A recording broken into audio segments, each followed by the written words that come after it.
3D printing has been around for almost 25 years now. But for a long time it was used for engineers and by engineers for prototyping new products that they would then mass produce. What we did in 2007 is we realized basically that, hey, why don't we use this amazing technology to give anyone access to manufacturing? Why don't we use this technology, these 3D printers, to make actual final products?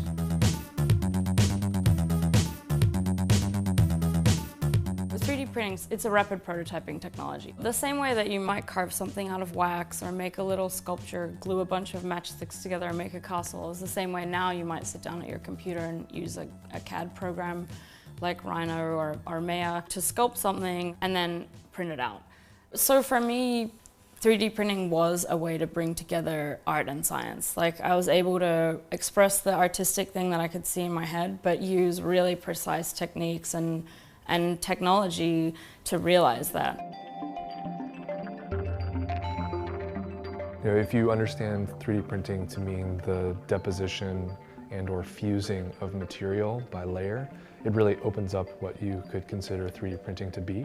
I think the most interesting advancements in terms of where 3D printing is and is going have to do with dimensionality and materials. So both at the small scale of dimensions and the large scale.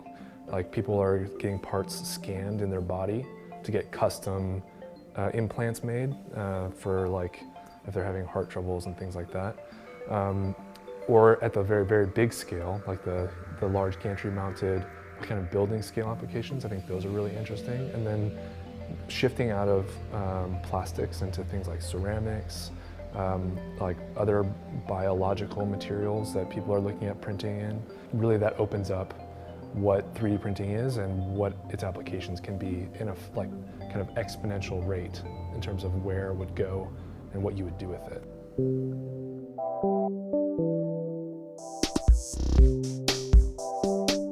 It's a good time for experimentation. It's a good time to think about how something that's as old as the clothing industry could be redefined with new technologies.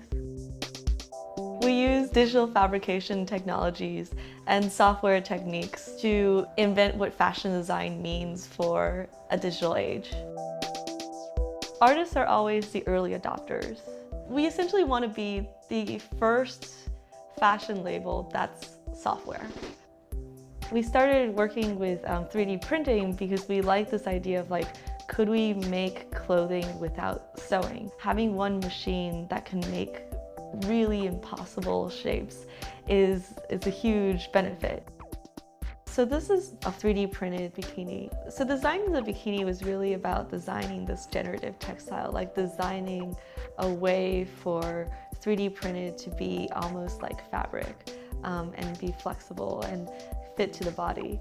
And so how this is done is, after we model this 3D shape, it actually fills the surface that you want with this geometry that creates this fabric-like structure. It packs the circles closer and smaller at the edges, and then towards the middle sections you have bigger circles.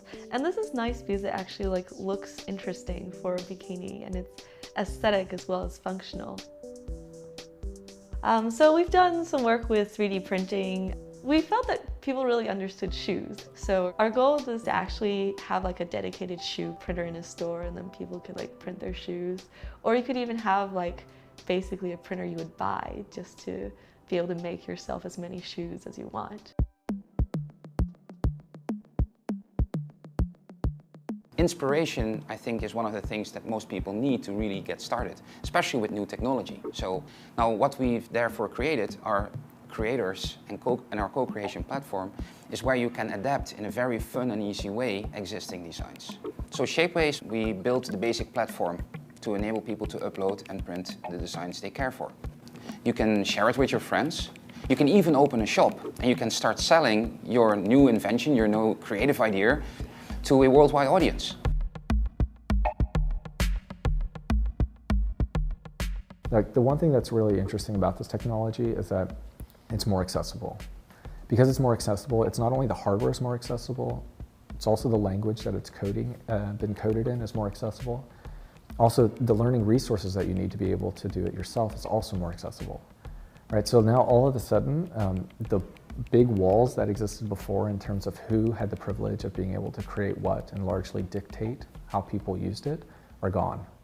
But again, I mean, I think it just goes down to the fact that, you know, information is everywhere now. Everyone has access to it, and it's very easy to do whatever you want with it. The technology that exists today, it also shapes the way that you think about what the possibilities of tomorrow might be. You know, so if you have a great idea, that idea might not be ready to come into the world yet until there's a mechanism put in place, right, that makes that idea now realizable.